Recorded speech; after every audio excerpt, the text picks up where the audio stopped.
Hey guys! World's largest and the most impactful learning tutoring platform that is Physics Wallah। तो मेरे प्यारे दोस्तों, मैं कामना करता हूं कि आप लोग बहुत ही ज्यादा स्वस्थ, मस्त और बेहतरीन से होंगे। सबसे पहले आपको ये डाउट हो रहा होगा कि सुनील भैया, ये आज की क्लास रिकॉर्डेड फॉर्मेट में क्यों हो रही है? तो आपकी ये जो पर्टिकुलर क्लास है जो 24 मई को आपको मिलने वाली है शाम को 6:30 बजे, इसे मैं पहले ही रिकॉर्ड कर दे रहा हूं। और इसके पीछे कारण यह है कि 24 मई को मैं शाम को अवेलेबल नहीं हूं, किसी अर्जेंट काम से मुझे जाना है। लेकिन आपकी क्लास कैंसिल ना हो, कि मुझे कैंसिल नहीं करवानी, इसीलिए मैं इसको रिकॉर्डेड फॉर्मेट में दे रहा हूं।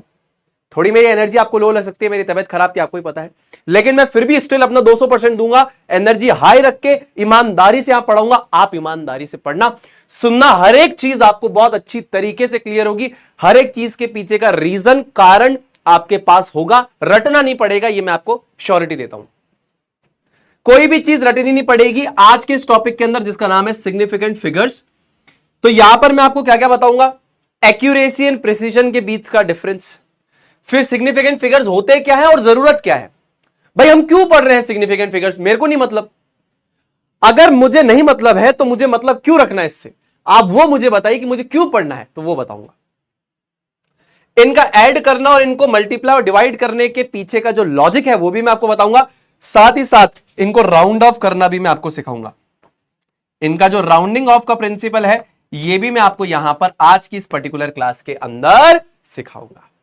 ठीक है, so without wasting any more time, let's start our today's session with the very first topic, significant figures.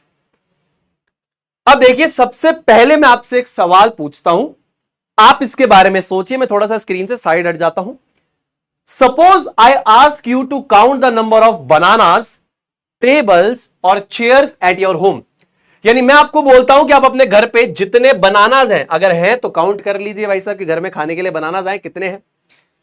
Tables and chairs जो आपके घर में है, इनको आप काउंट कीजिए।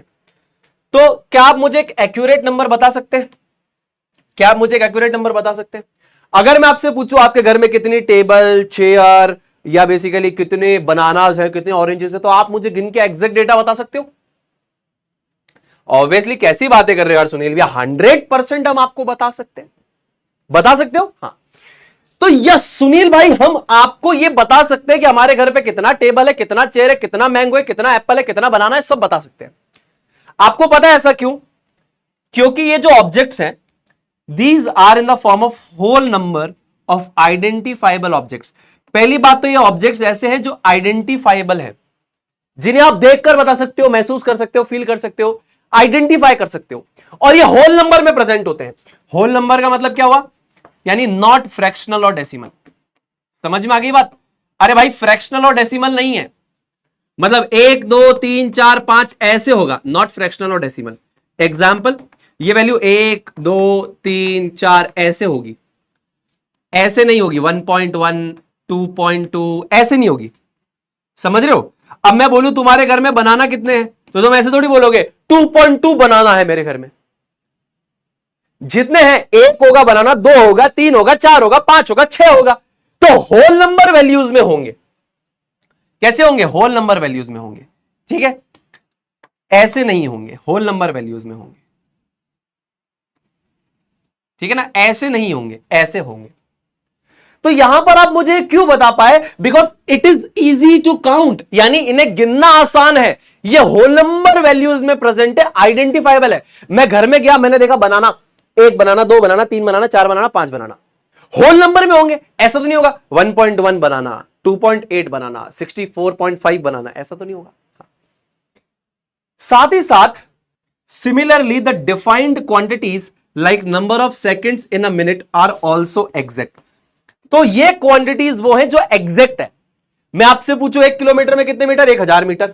1 मिनट में कितना सेकंड? 60 सेकंड। तो यहां पर अपन जिस चीज की बात कर रहे हैं ना, ये एक्यूरेट क्वांटिटीज हैं, यानी आप देखोगे, सुनोगे और बता दोगे। ठीक है जी भैया।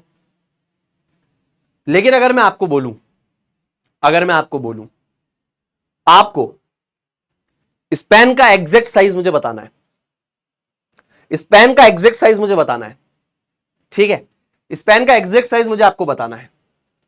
तो आप क्या करेंगे, ऐसे स्केल उठाएंगे, ऐसे स्केल उठाएंगे आप और कहेंगे कि सुनील भैया ये पेन का ये जो पीछे वाला पार्ट है यहां रख दीजिए और ये आपके पेन का आगे वाला पार्ट।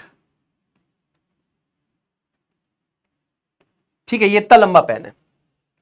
अब सुनील भाई आपका ये जो पेन है ये इतना लंबा है, तो क्या आप मेरे को इसकी बिल्कुल 100% एग्जैक्ट डेटा बता सकते हो? तो ये किस पे डिपेंड करता है, एक तो आपकी स्केल पे डिपेंड करता है कि कितना एग्जैक्ट मेजरमेंट वो लेती है। आप मेरी बात समझ पा रहे हो? अरे अगर मैंने आपको बोला आपके घर पे कितने बनाना, कितनी टेबल, कितनी चेयर, या क्वांटिफाइबल चीजें अगर मैंने पूछी 1 मिनट में कितना सेकंड, ये एग्जैक्ट डेटा है। लेकिन मैं बोलूं पेन का ही वैल्यू, ये जो लेंथ है मेजर करो, तो ये तो आपके स्केल पे डिपेंड करेगा ना कि कितनी छोटी वैल्यूज को भी मेजर करता है। हाँ भैया।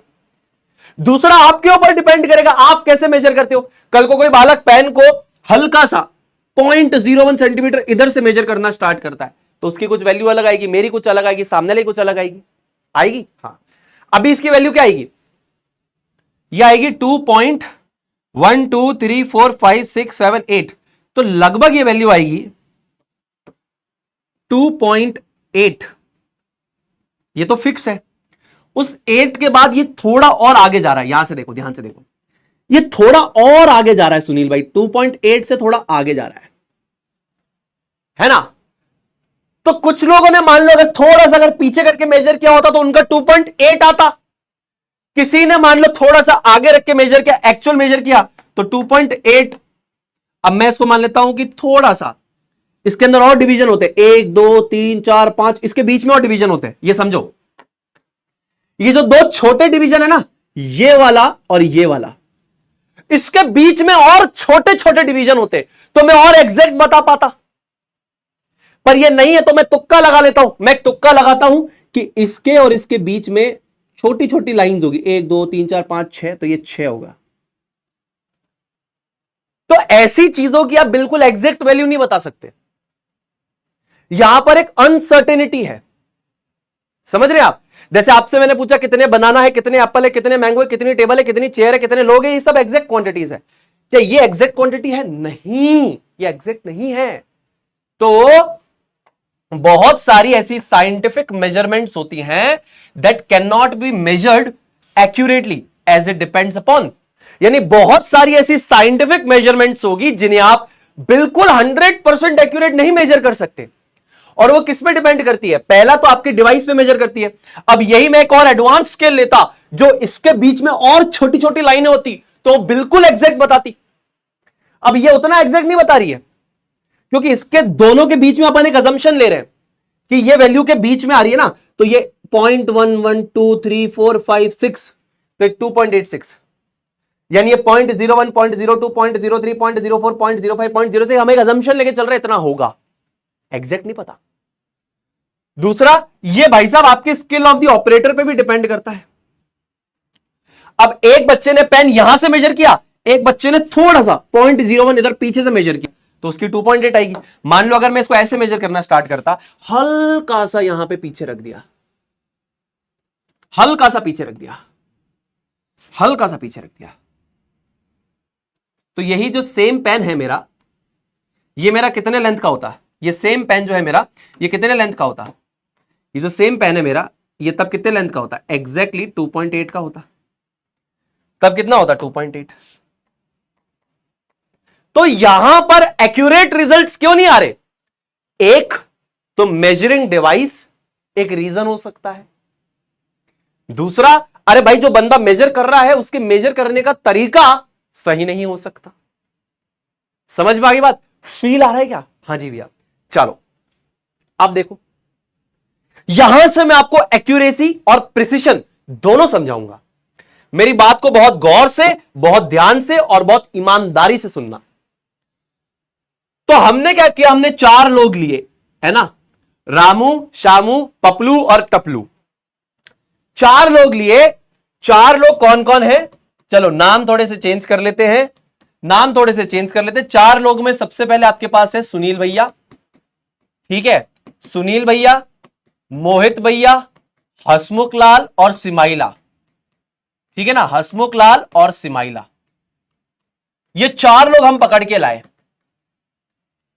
और इन 4 लोगों को बच्चों ने टास्क दिया, अरे वाह आप लोगों ने हमें टास्क दिया कि यार सुनील भाई रूम को मेजर करना यार, क्या बात है। आपने हमें टास्क दिया कि हमें एक length of a room measure करना है जो एक्चुअल में आपको पता है कि 10.5 मीटर लंबा है। भाई आपको उस रूम की लेंथ पता है कि 10.5 मीटर है। उस रूम की लेंथ आपने हम चारों को मेजर करने दिया, और किसकी मदद से? टेप की मदद से। हाँ, ऐसे नहीं कि हाथों से मेजर कर रहे हैं, मेरे हाथ तो लंबे, किसी के हाथ छोटे होंगे, तो एक टेप की मदद से। चारों के पास समान टेप है, मेजर करो, ठीक है। और आपने हर बंदे को कितनी बार मेजर करने दिया? 5 बार। मतलब मैं उसी रूम को 5 बारी टेप से मेजर करूंगा। मोहित भैया 5 बारी मेजर करेंगे, हसमुख लाल जी 5 बार उसी रूम को मेजर करेंगे, और सिमाइला दीदी भी उसी रूम को 5 बार मेजर करेगी, सेम रूम को। और उसके बाद आपको रिपोर्ट करनी है कि आपके मेजरमेंट की एवरेज वैल्यू क्या आई। तो ये वाली वैल्यू जो है, दिस इज बेसिकली ट्रू या फिर करेक्ट वैल्यू। ये तो आपकी ट्रू या करेक्ट वैल्यू है। क्या है? ट्रू या करेक्ट वैल्यू है कि इतनी तो है। जो एक्चुअल लेंथ है रूम की जो आपको रिपोर्टेड है, दैट इज 10.5 मीटर, ये आपकी ट्रू वैल्यू है। अब इस रूम को मैं 5 बार मेजर करता हूं, सिमाइला 5 बार, हसमुखलाल 5 बार और मोहित भैया 5 बार मेजर करते हैं, और हम इस चीज का एवरेज लेते हैं। अच्छा सुनील भैया, एवरेज लेने से क्या होगा? जितनी ज्यादा बार आप मेजरमेंट करेंगे तो आपकी वैल्यू उतनी ज्यादा एक्यूरेट आपको पता लगेगी, है ना।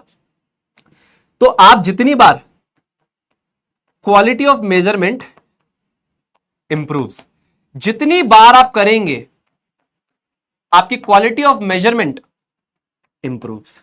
ठीक है बेटा।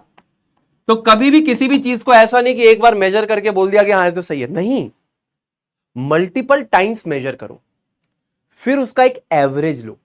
इससे पता है क्या होता है? इससे आपकी क्वालिटी ऑफ मेजरमेंट इंप्रूव होती है। जिस चीज को आपको मेजर करना है ना, बिल्कुल इसके आसपास में आने लगेगी वो। ठीक है बेटा? जी भैया। बहुत दूर चली जाए तो समझ जाना कि तुम्हारा मेजर करने का तरीका गलत है या डिवाइस में गलती है। दो ही चीजों में गलती हो सकती है, या तो डिवाइस की मेजरमेंट में गलती है या बेसिकली तुम्हारे ऑपरेशन में गलती है। ठीक, हाँ। अब इससे पहले दो टर्म्स को थोड़ा फील करना, एक्यूरेसी और प्रिसिशन, फिर मैं हम चारों का डेटा आपको दिखाऊंगा। क्लियर है यहां तक बात? जी। अब इसमें पहला टर्म है एक्यूरेसी। क्या होती है सुनील भाई? एक्यूरेसी क्या होती है? और सुनील भाई प्रिसिशन क्या होता है? थोड़ा सा बताइए। अब मान लीजिए मैंने 5 बार मेजर किया और मेरी एवरेज वैल्यू इस करेक्ट वैल्यू के पास में है। मैंने 5 बार मेजर किया, 10.3, 10.4, 10.6, 10.5, मेरी एवरेज वैल्यू 10.5 आती है। एग्जाम्पल। तो इसका मतलब यह है कि मेरी जो मेजरमेंट है बहुत ज्यादा एक्यूरेट है। अगर आप उसका एवरेज निकालें, इसके पास में है तो एक्यूरेट है। So if the average value of measurements, जो आपने 5 बार मेजर किया, इसका एवरेज वैल्यू अगर आपका क्लोज टू द ट्रू और द करेक्ट वैल्यू है, तो ये आपकी जो मेजरमेंट होगी ये आपकी क्या होगी? एक्यूरेट होगी। समझा पाया? अभी दिखाऊंगा तो और अच्छे से समझ में आएगा। मैंने 5 बार एक रूम की लेंथ को मेजर किया, 5 बार जो वैल्यू आई उसका एवरेज लिया, यानी पहली वैल्यू, दूसरी वैल्यू, तीसरी वैल्यू, चौथी वैल्यू, पांचवी वैल्यू डिवाइडेड बाय 5 किया, एवरेज लिया। जो मेरी वैल्यू आई वो 10.5 के बहुत पास थी, इसका मतलब एक्यूरेट वैल्यू है। क्या बात है। प्रिसिशन में क्या होता है? What is precision? प्रिसिशन का मतलब होता है प्रिसाइज, यानी आसपास।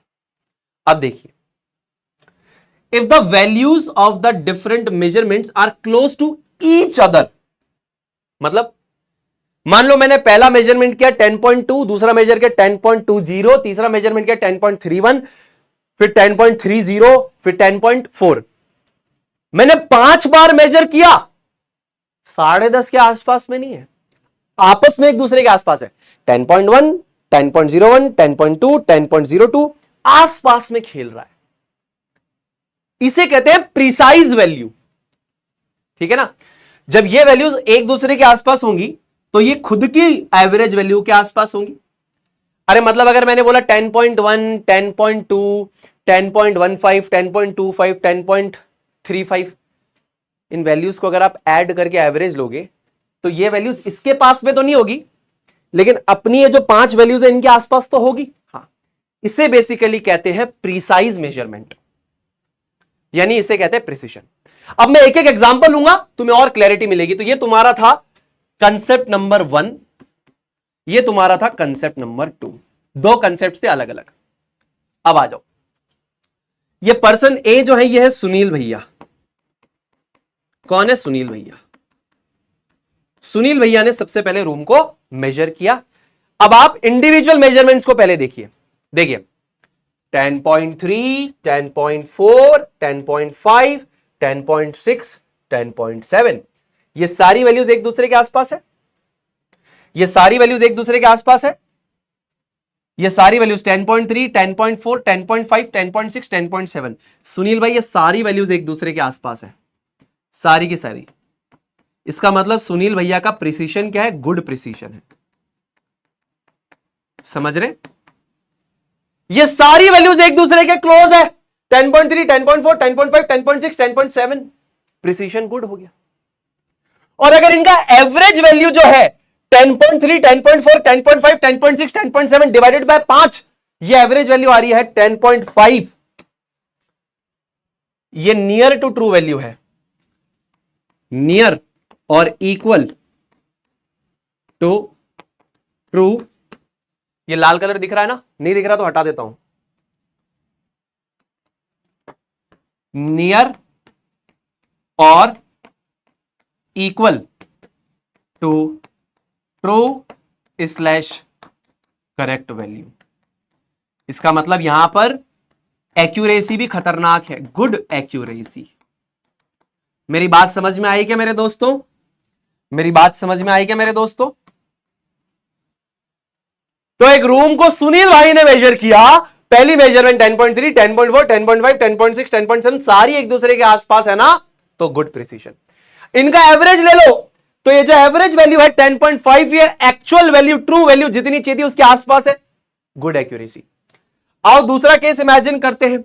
ये मोहित भैया का है। जल्दी से बताओ यहां पर प्रिसीशन और एक्यूरेसी कैसी होगी? प्रिसीशन और एक्यूरेसी कैसी होगी? सोचो इसके बारे में। 10.0, 10.1, 10.2, 10.3, 10.4, ये देखिए बहुत बढ़िया इसका प्रिसीशन है। इसने जो मेजरमेंट किया है इसकी प्रिसीशन कितनी बढ़िया है। So this is good precision. Average लीजिए 10.2, बिल्कुल भी आसपास नहीं है, तो पुअर एक्यूरेसी, पुअर एक्यूरेसी। मजा नहीं आया। प्रिसीशन अच्छा है तुम्हारा, एक्यूरेसी बहुत घटिया है। ओरिजिनल वैल्यू थी 10.5, उसके आसपास नहीं आ रही है, गलत हो गया। तो एक्यूरेसी नहीं है, प्रिसीशन अच्छा है। उसके बाद हसमुख लाल जी आते हैं। हसमुख लाल जी भी लाइक 10.1, 10.3, 10.5, 10.7, 10.9, अलग ही खेल रहे हैं ये तो। बिल्कुल घटिया, पुअर प्रिसीशन, प्रिसीशन ही नहीं है इसके अंदर। मतलब अरे वैल्यूज एक दूसरे के आसपास में कहां है, प्रिसीशन अच्छा नहीं है। अच्छा एक्यूरेसी गुड, गुड एक्यूरेसी, लेकिन ये बाय लक हो गई। समझ में आ गई बात? हाँ, कभी कभी ऐसा हो जाता है कि बाय लक एक्यूरेसी अच्छी आ जाए। आप सोच के देखो, एक बार 10.1, एक बार 10.3, एक बार 10.5, एक बार 10.7, एक बार 10.9 के भाई साहब, या तो इनका डिवाइस खराब है या तो इनको मेजर करना नहीं आता। अब इनकी किस्मत ऐसे अच्छी हो गई कि एवरेज लिया तो 10.5 आ गया, तुक्का बैठना है ना। तो ये आपको बात याद रखनी है कि if precision is poor then in most of the cases, इस वाले में तो नहीं हुआ लेकिन most of the cases accuracy will also be poor. इस वाले में तो नहीं हुआ लेकिन यूजुअली बेटा जब आप मेजरमेंट करेंगे, अगर आपके डिवाइस का या आपका प्रिसीशन अच्छा नहीं है तो ये इम्पॉसिबल है कि आपकी एक्यूरेसी अच्छी आ जाए। ये तो बाय लक हो गया, यहां पर ये बाय लक हुआ कि जो एवरेज है 10.5 बैठ गया, ऐसा नहीं होता। ठीक है, समझ में आ गई बात जी। अब सबसे आखिरी मेजरमेंट हम देखते हैं किसका, सिमाइला।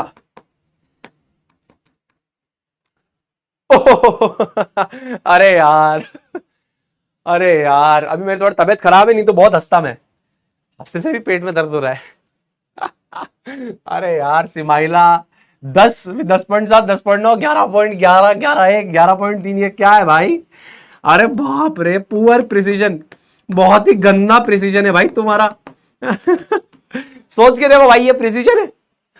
ओ एक्यूरेसी, ओ भाई साहब, ये कई कटिंग भाग रही है एक्यूरेसी तरी, ये पुअर एक्यूरेसी भाई साहब, समझ रहे हो? तो ये देखो प्रिसीजन क्या है, ये जो आपने डिफरेंट वैल्यूज को मेजर किया, ये एक दूसरे के कितना पास है, ये इसका प्रिसीजन बताता है। और जब इनका एवरेज ले ले, तो ये जो एवरेज है, ये ट्रू वैल्यू के कितना पास है, ट्रू वैल्यू यानी करेक्ट वैल्यू कितना पास है, वो इसकी एक्यूरेसी बताता है। 10.5 के आसपास नहीं है, पुअर एक्यूरेसी, या आपस में एक दूसरे के पास नहीं है, पुअर प्रिसीजन, बात खत्म। क्लियर है बात जी? बहुत बढ़िया। आइए अब इसी चीज से आपको अनसर्टेनिटी मेजरमेंट पे थोड़ा और लेके चलता हूं, ठीक है? यहां तक मजा आ रहा है क्या? यहां तक ऐसा लग रहा है कि हाँ भाई सब कुछ समझ में आ रहा है, एक्यूरेसी एंड प्रिसीजन हमें समझ में आ गया, हमें प्रॉपर फील आ गया भैया। 4 केसेस लेके तुम्हें मैंने एक्यूरेसी प्रिसीजन समझाया, समझ में आया? क्लियर है जी भैया? अब थोड़ा अनसर्टेनिटी को और समझते हैं कि अनसर्टेनिटी मेजरमेंट और कैसे कैसे हम देख सकते हैं, मेजर कर सकते हैं, बता सकते हैं। So from the above discussion it became clear, from the above discussion it became clear that there is some uncertainty in our measurement and it is necessary to report the measured results accurately. समझ में आया? 4 लोगों ने same कमरे की length को major किया, अलग अलग वैल्यूज आ रही है। इससे क्या पता लगता है? अरे इससे यह पता लगता है कि आपके मेजरमेंट में एक अनसर्टेनिटी है। अनसर्टेनिटी मतलब समझते, कोई श्योरिटी नहीं है। अनसर्टेनिटी का मतलब क्या हुआ? नॉट श्योर और नॉट परफेक्ट। समझ रहे? हां। अब 4 लोगों ने सेम टेप से 5 बार एक ही रूम को मेजर किया, अलग अलग लेंथ आ रही है, तो अनसर्टेनिटी है ना? अरे भाई साहब, ये जो वैल्यू आप लिख रहे हो ये सही है कि नहीं है? इस पे थोड़ा स्केप्टिकल हूं मैं, थोड़ा सा संशयवादी हूं मैं, थोड़ा डाउटफुल हो रहा हूं। घर में नंबर ऑफ एप्पल, लोग, एप्पल, बनाना, ये सब बताने थे, टेबल चेयर बता दोगे, होल नंबर है। मेजरमेंट में ऐसा नहीं होता, लेकिन आपको तो एक्यूरेटली मेजर करना है। हां, तो कैसे करोगे वो मैं भी समझाऊंगा आपको, कैसे आप एक्यूरेटली मेजर करोगे, बताओगे इंफॉर्मेशन को, वो मैं बताऊंगा। तो it became clear that there is some uncertainty in our measurement and it is necessary to report measured results accurately. लेकिन हमारा यह कर्तव्य है कि हम जितना एक्यूरेट रिजल्ट सामने वाले को बता सके, हम उतना बताएं। समझ रहे हो आप? इसीलिए सिग्निफिकेंट आया, सिग्निफिकेंट फिगर या सिग्निफिकेंट डिजिट्स आया। समझ रहे हो? इसीलिए आया। अभी मैं बताऊंगा इसके क्या वैल्यू है, क्या इसका रीजन है। तो देखो, ये पॉइंटर नंबर 1 था। अब आपको पता है अनसर्टेनिटी है, तो जितने भी क्वांटिटीज आप मेजर करते हो, तो उसके अंदर जो लास्ट डिजिट है उसको हम अनसर्टेन मानते हैं, यूजुअली बाय +-1। मतलब जो आपको मान लो सामने वाले ने मेजरमेंट दी, तो जो उसकी सबसे लास्ट डिजिट होगी वो आप ये मानकर चलना कि वो गलत हो सकती है। समझ रहे हैं? आप ये मानकर चलना कि जो उसकी लास्ट डिजिट है वो गलत हो सकती है, वो सही नहीं हो सकती। ठीक है? जैसे फॉर एग्जाम्पल, मैंने मान लीजिए पेन को बिल्कुल यहां पर रखा था और ये पेन को हमने ऐसे मेजर करना स्टार्ट किया था। आपको याद है, अभी मैंने आपको दिखाई थी ये बात। तो ये एक्चुअल में यहां आ रहा है, ठीक है, इधर आ रहा है। किसके बीच में आ रहा है? ये देखिए, इसके और इसके बीच में आ रही है ये वैल्यू, ये रही। अब ये मुझे एक्चुअल तो पता नहीं है, ये वैल्यू आपको एक्चुअल पता है क्या? अरे भाई, आपका मेजरिंग डिवाइस इसके बीच में, इसके बाद छोटी छोटी और स्केल्स नहीं है ना कि आपको ये वैल्यू एक्चुअल में बता सके। देखो 2.1 2 3 4 5 6 7 8 तक तो आप श्योर हो, ये 2.8 तक तो आप 100% श्योर हो। लास्ट वाली वैल्यू में तुक्का लगाना पड़ रहा है कि नहीं पड़ रहा है? देखो ये पेन को यहां से रखा, यहां तक मेजर किया तो 2.1 2 3 4 5 6 7 8 तक तो श्योर हो। अरे इसके बीच में कोई खांचे दे रखे हैं क्या? अगर इसके बीच में ऐसे खांचे दे रखे होते, मान लो इसके बीच में ऐसे खांचे दे रखे होते, छोटे छोटे ऐसे 1 2 3 ऐसे छोटे छोटे खांचे, तब तो तुम मेजर कर लेते। लेकिन नहीं दे रखे हैं, नहीं दे रखे हैं, तो इसका मतलब हम लास्ट डिजिट को हमेशा क्या मानते हैं? अनसर्टेन मानते हैं। समझ में आ गया? तो इसीलिए आपकी जो मेजरमेंट होती है उसको आप +-1 लेकर चलते हो। मतलब यहां पर जो करेक्ट वैल्यू होगी, इधर जो करेक्ट वैल्यू होगी वो इस अनसर्टेनिटी की वजह से मैं कितनी लेके चलूंगा? 2.85 टू 2.87, ये एक रेंज लेकर चलूंगा मैं। समझ में आ गया? देखो अगर मैंने पेन को यहां पर रखा तो यहां से लेकर यहां तक, ये 2.8 तक तो मुझे दिख रहा है कि एक्चुअल में 2.8 है, ये सर्टेन है, बिल्कुल सही है, होगी वैल्यू। लेकिन इन दोनों के बीच में इसकी जो टिप जा रही है, तो यहां वाली वैल्यूज में एक्चुअल मेजर नहीं कर पा रहा, तो मैंने एक तुक्का लगा दिया कि यार ये बीच से थोड़ा आगे है, तो ये 0.06 होगा, तो 2.86 हो गया। तो ये लास्ट डिजिट जो है ना 6, इसको हम +-1 लेकर चलेंगे, यानी कि एक कम और एक ज्यादा, तो हम इसकी रेंज लेकर चलते हैं। ये अनसर्टेनिटी हुई। लेकिन अब सुनील भाई जब हम ये पढ़ते हैं स्कूल के अंदर, पता है आपको प्रॉब्लम क्या है? सुनील भाई स्कूल में पता है क्या प्रॉब्लम है? हमें बोला जाता है कि सर्टेन और नॉन सर्टेन डिजिट सबको ले लो सिग्निफिकेंट फिगर, लेकिन हमने कभी पूछा ही नहीं कि ऐसा क्यों। आपने मेजॉरिटी जगह डेफिनेशन पढ़ी होगी कि सिग्निफिकेंट फिगर कौन से होते हैं, पता है? जिसके अंदर ये सर्टेन डिजिट्स 2.8 और अनसर्टेन डिजिट ये 6 तीनों कंसीडर होगी। तो यहां पर जब आप ये डेटा लिखेंगे कि जो पेन की लेंथ है वो 2.86, जब आप लिखेंगे तो आप बोलेंगे 3 सिग्निफिकेंट फिगर्स है यहां पे, एक है 2, एक है 8 और एक है 6। अभी सिग्निफिकेंट फिगर्स क्या होते हैं मैं और समझाऊंगा, टेंशन मत लो, अभी तो स्टार्ट करूंगा। तो आपके दिमाग में सवाल आता है कि ये 6 तो सर्टेन है ही नहीं, अनसर्टेन है, तो ये क्यों लिया? बताता हूं। नीड जनरेट होनी चाहिए। अब ध्यान से सुनना बेटा, ध्यान से सुनना, क्योंकि हम रिजल्ट्स को बिल्कुल एक्यूरेटली मेजर करना चाहते हैं। To report the results accurately significant figures और डिजिट्स हेल्प अस। याद रखिए हम 100% एक्यूरेसी तक जाने की कोशिश करेंगे, होगा नहीं। तो रिजल्ट्स को जितना एक्यूरेट, जितना हम परफेक्ट दे सकते हैं ट्रू वैल्यू के पास, उसके लिए हम सिग्निफिकेंट फिगर्स और डिजिट्स की मदद लेते हैं। जिसमें जो शब्द है सिग्निफिकेंट, ये क्या है? सिग्निफिकेंट का मतलब क्या होता है? ऐसी डिजिट्स, सिग्निफिकेंट डिजिट्स मतलब इंपॉर्टेंट डिजिट्स, और one on which we can rely, यानी वो जिस पे हमारा विश्वास हो, कि जिसको हम देखें तो हम बोलेंगे अच्छा 3 सिग्निफिकेंट फिगर है, मतलब 2.86 तक हो सकता है, सही है ना? समझ गए आप? तो ये सिग्निफिकेंट फिगर क्या बताता है, इसको समझना, बहुत ध्यान से सुनना। ये क्या बताता है, ध्यान से सुनना।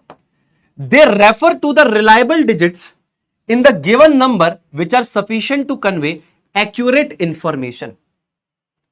यानी इसके अंदर हम हर वो डिजिट को कंसीडर करेंगे मेजरमेंट में जो हमारी मदद करेगी एक्यूरेट इंफॉर्मेशन देने के लिए। ठीक है सुनील भाई, यहां पर फिर आपने 6 क्यों लिया? 6 तो अनसर्टेन है। दिमाग में सवाल आ रहा होगा ना कि 6 एक्यूरेट रिजल्ट कैसे दे सकता है? सुनील भाई 6 एक्यूरेट रिजल्ट कैसे दे सकता है? आपने बोला 2.8, हम आपसे अग्री करते हैं कि 2.8 तक तो बिल्कुल एग्जैक्ट वैल्यू है, सर्टेन डिजिट्स है, लेकिन आपने ये आखिरी में 6 लगा के गलत किया, क्योंकि ये जो 6 है तो अनसर्टेन है। ये वैल्यू 2.85 से लेकर 2.87 तक हो सकती है। अरे हो सकती है, मैं मानता हूं, लेकिन आपको पता है ये सिग्निफिकेंट फिगर में हम ये दोनों डिजिट्स को क्यों कंसीडर करते हैं?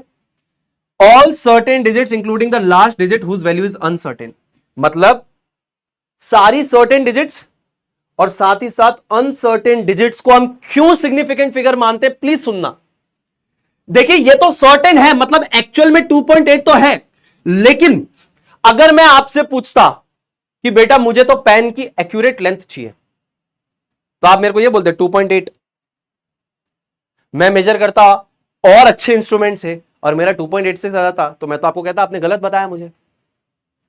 तो फिर आप क्या करते, मान लो आपके पास ये डिवाइस है, आप बोलते कि अच्छा मैंने मेजर किया 2.8 से हल्का सा लंबा है, हल्का सा लंबा है ना 2.8 से, तो आप बोलते 2.86 लगा देता हूं क्योंकि ये इनके बीच से थोड़ा आगे जा रहा है, इन दोनों के बीच से थोड़ा आगे जा रहा है, हो इन दोनों के बीच से थोड़ा आगे जा रहा है, ठीक है। आप ये कहते हैं कि इन दोनों के बीच से थोड़ा आगे जा रहा है, तो 2.8 तक तो मुझे पता है मेजरिंग डिवाइस में आ रहा है, बाकी वाला मैं अजम्पशन ले लेता हूं कि ये मिड वैल्यू से बीच में नहीं, मतलब मिड वैल्यू से थोड़ा आगे है। ये मान लो ये वैल्यू इस तरफ होती, इधर मिड वैल्यू से थोड़ा आगे आ रहा है, तो इसका मतलब 2.86 होगा, ठीक है। आपने बोल दिया कि ये अनसर्टेन है, ये वैल्यू 2.85 भी हो सकती है और 87 भी हो सकती है, या इसके बीच में कोई भी वैल्यू हो सकती है ना। हाँ मैं मानता हूं, लेकिन क्या मेरे लिए ये वैल्यू जरूरी है? एक्यूरेट रिजल्ट के लिए तो जरूरी है ना। अरे एक्यूरेट रिजल्ट के लिए तो जरूरी है। अरे सुनील भाई मुझे 100% एक्यूरेसी चाहिए ना, मैं कोशिश ये करना चाहता हूं, अरे मेरे को रिजल्ट एक्यूरेट चाहिए।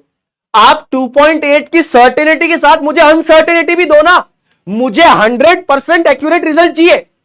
2.8 मेरा एक्यूरेट नहीं है, 2.8 से थोड़ा बड़ा है ना, तो बड़ा वाला जो वैल्यू है 2.86 में आपका जो बोल रहा हूं 0.06 आपका अनसर्टेन है, कोई दिक्कत नहीं है मेरे लिए, तो वो रिलेवेंट है मेरे लिए, वो रिलायबल है मेरे लिए, वो जरूरी है क्योंकि वो मुझे एक्यूरेसी की तरफ लेकर जा रहा है।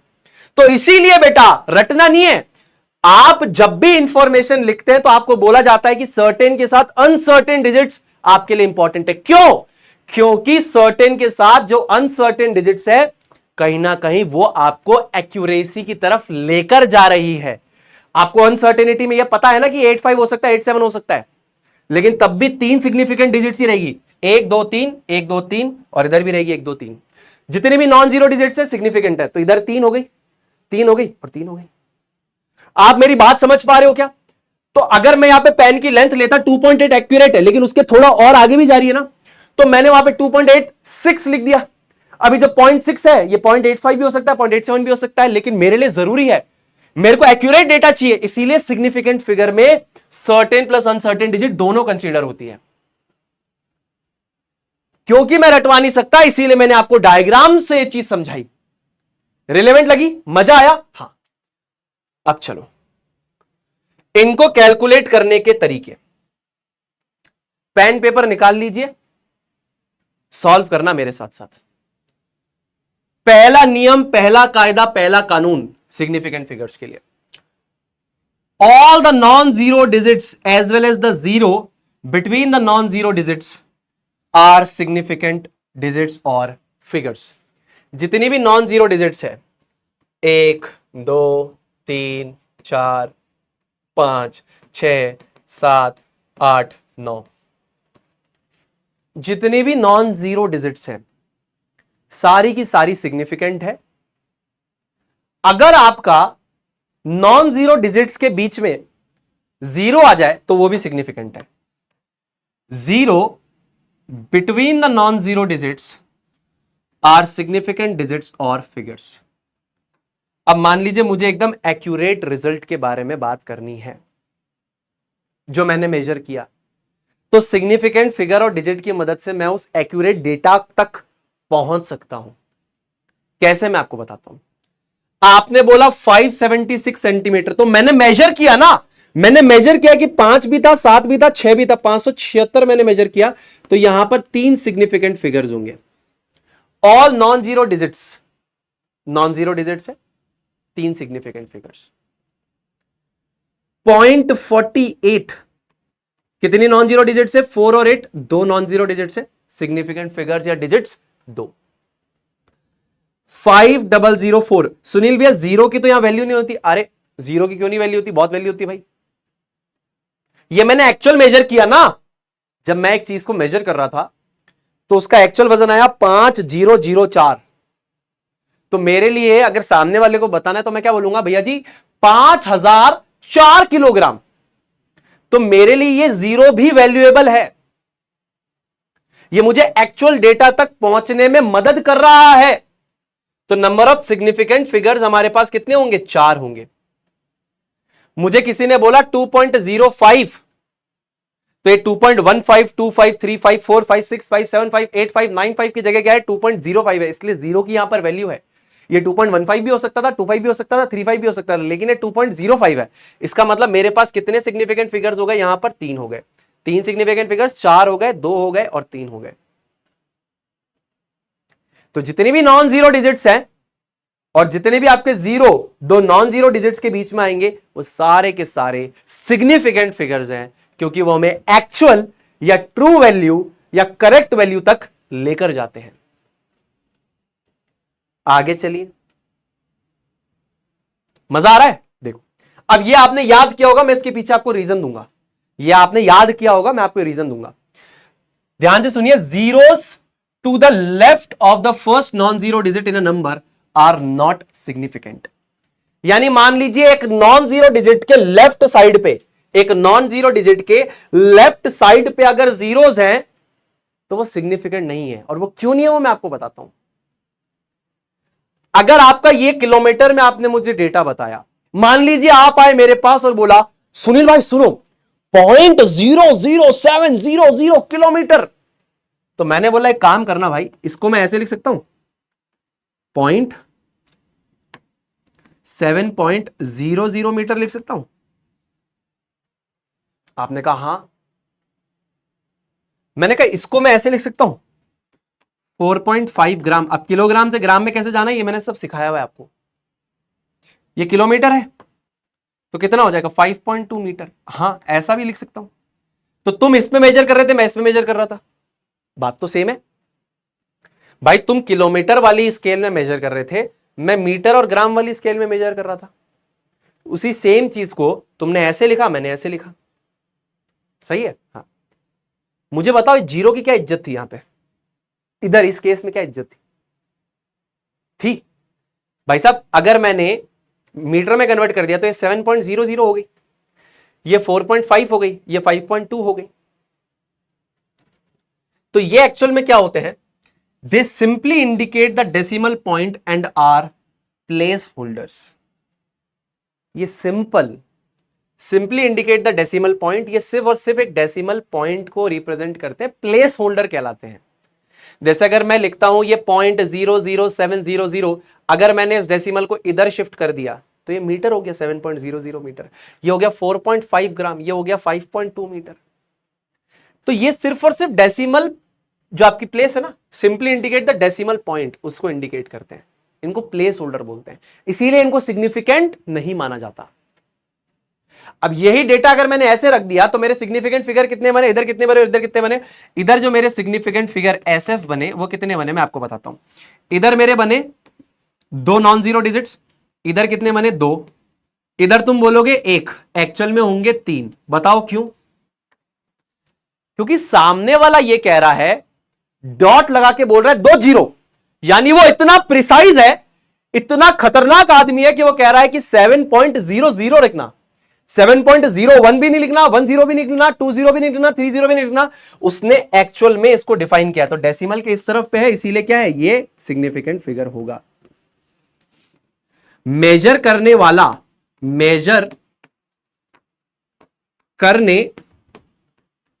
वाले ने बताया है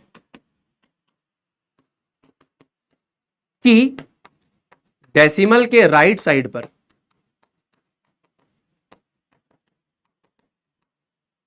0 होगा,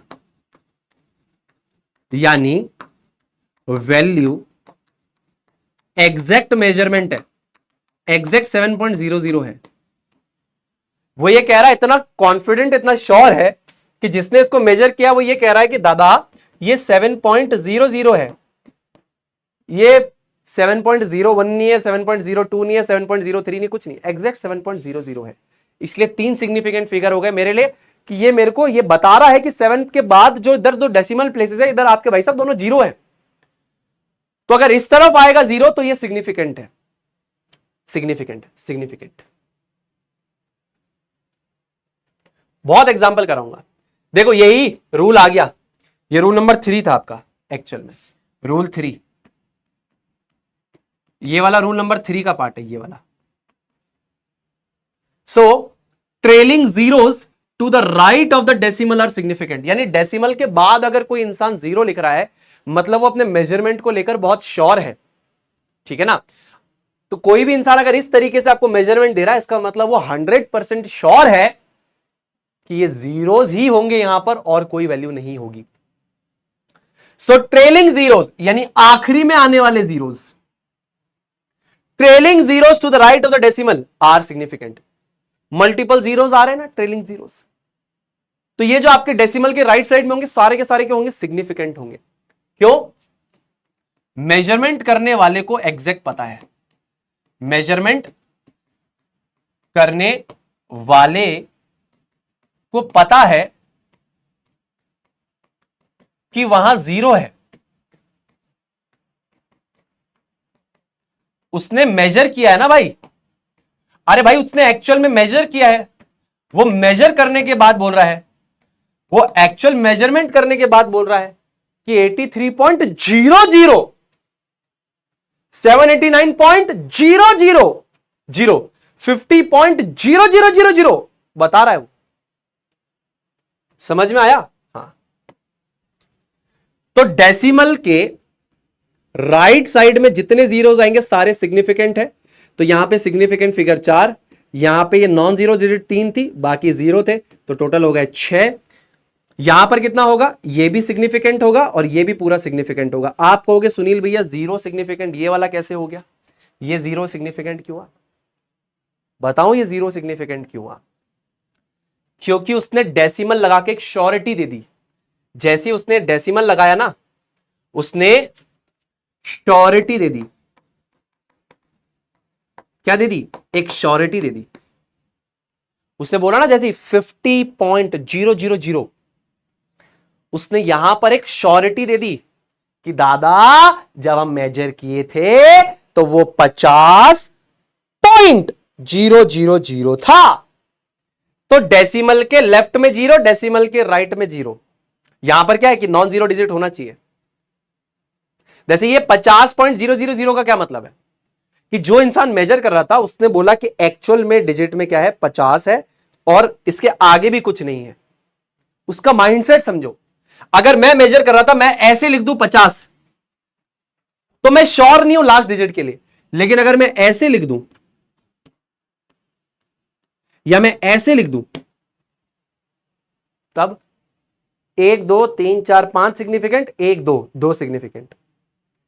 ये आपको छोटी छोटी बातें समझनी पड़ेगी। ये इंसान क्यों लगा रहा है डेसिमल? क्योंकि वो श्योर है 50 पॉइंट कि भाई 50 तो 100% श्योर हूं मैं, 50 के लिए मैं 100% श्योर हूं, इसीलिए लगाया। लेकिन अगर मैं ये चीज ऐसे लिख दूं ना, तो यहां पर एक सिग्निफिकेंट फिगर होगा, यहां पे 2 होंगे।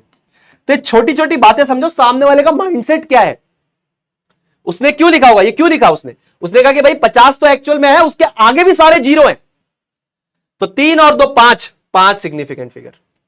फील दिला पा रहा हूं क्या? मजा आ रहा है क्या? चलो अगला यही है,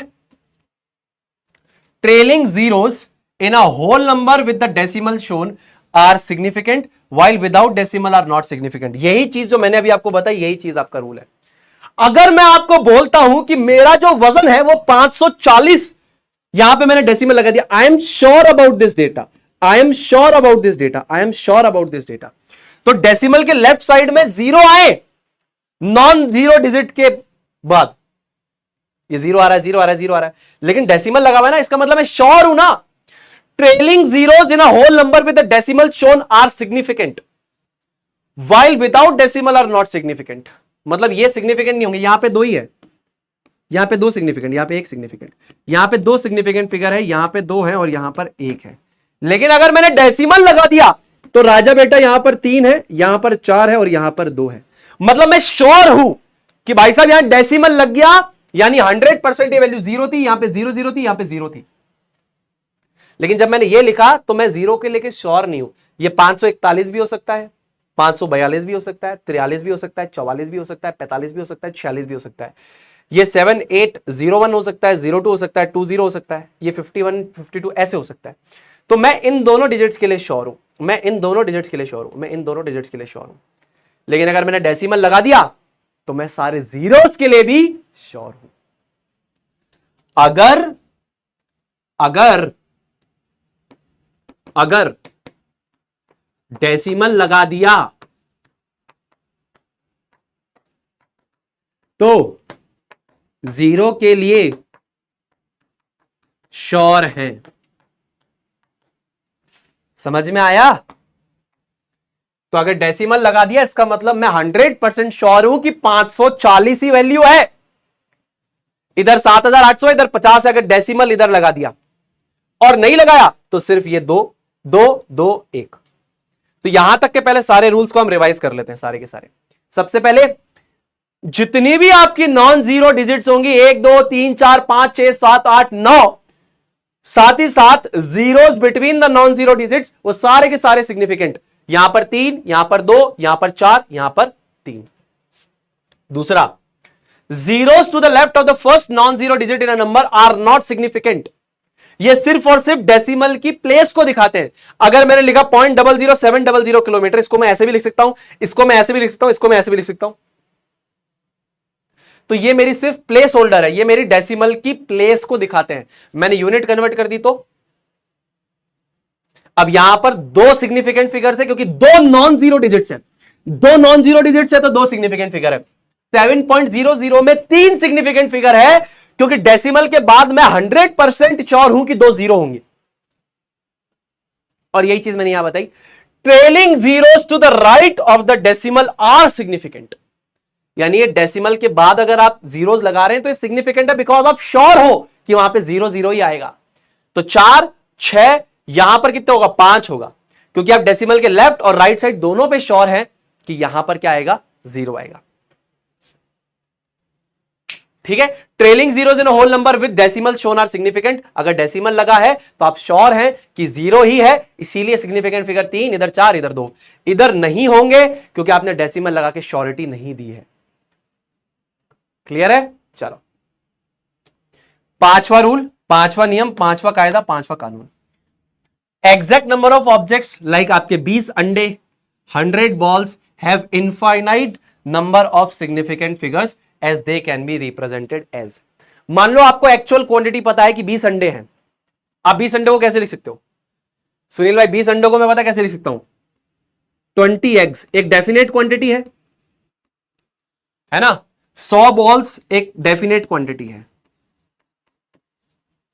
ठीक है ना? ये क्या है? Whole number of identifiable objects. Identifiable objects है, होल नंबर में है। तो इनके लिए हम कैसे रिप्रेजेंटेशन कर सकते हैं? भाई मुझे पता है कि 20 के बाद अगर मैं डेसिमल लगा दूं, 100% श्योरिटी है कि 20 है। अच्छा, फिर मैं कितने भी जीरो लगाऊं? अरे मुझे पता है कि 20 के आगे कुछ भी नहीं होने वाला, लगाओ जितने जीरो मन कर रहा है। अरे मैं श्योर हूं ना यार, मैं 20 के लिए श्योर हूं तो मैंने डेसिमल लगाया। उसी प्रकार मैं 100 के लिए श्योर हूं तो मैंने डेसिमल लगा दिया कि 100 से ज्यादा नहीं है, तो मैं इधर भी तो जीरो लगा सकता हूं ना, कि 100.0102 नहीं, तो ये तो इनफाइनाइट नंबर ऑफ जीरोस में लगा सकता हूं, इनफाइनाइट जीरोस। तो इसीलिए इनके क्या है? इनफाइनाइट सिग्निफिकेंट फिगर्स हैं, क्योंकि ये सारे जीरोस जो होंगे सारे के सारे सिग्निफिकेंट होंगे। तुम ऐसे थोड़ी लिखोगे 20.20, क्यों? तुमने आखिरी के 2 जीरो मेजर किए क्या? नहीं।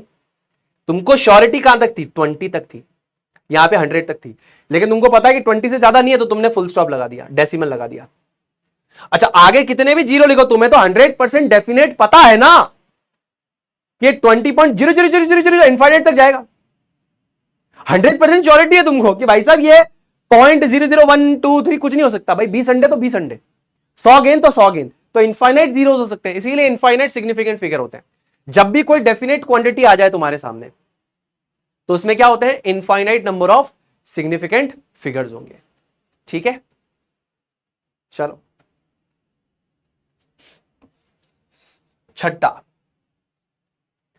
अगर आप किसी भी सिग्निफिकेंट फिगर को साइंटिफिक नोटेशन में, यानी किसी भी नंबर को साइंटिफिक नोटेशन में लिखते हैं, लाइक n × 10⁻n में लिखते हैं,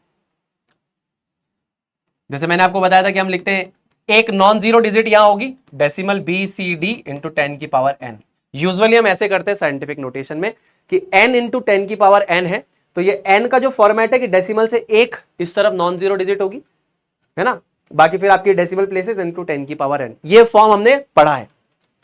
अब मैं ये कहना चाहता हूं कि अगर आपको कोई भी नंबर साइंटिफिक नोटेशन में ऐसा है, so all digits comprising the n are significant, जितनी भी डिजिट्स n में है सिग्निफिकेंट है। और 10 की पावर n क्यों नहीं है? 10 की पावर n क्यों नहीं है? अरे ट्रेलिंग जीरोस है, डेसिमल थोड़ी लगा हुआ है। डेसिमल लगा हुआ है क्या? जैसे फॉर एग्जाम्पल ट्रेलिंग जीरोस ऐसा है ना,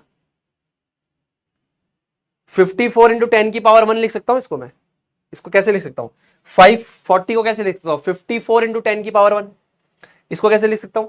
78 इंटू 10 की पावर 2। इसको कैसे लिख सकता हूं? 50, तो ये लिख सकता हूं 5 इंटू 10 की पावर 1, ऐसे लिख सकता हूं। ये सेम चीज में कॉपी पेस्ट करके दिखाता हूं तुम्हें कि ये सबसे पहले आपका क्यों नहीं होता। सबसे पहले ए ये हो जाएगा और ये बी हो जाएगा। तो सबसे पहले ए को आप समझिए, आपके पास 540 है। अब 540 जो आपके पास है, इसको आप ये समझिए, मैं ये समझा रहा हूं कि ये सिग्निफिकेंट क्यों नहीं है। मैं क्या समझा रहा हूं, लिख देता हूं, y 10 raised to the power n is not significant।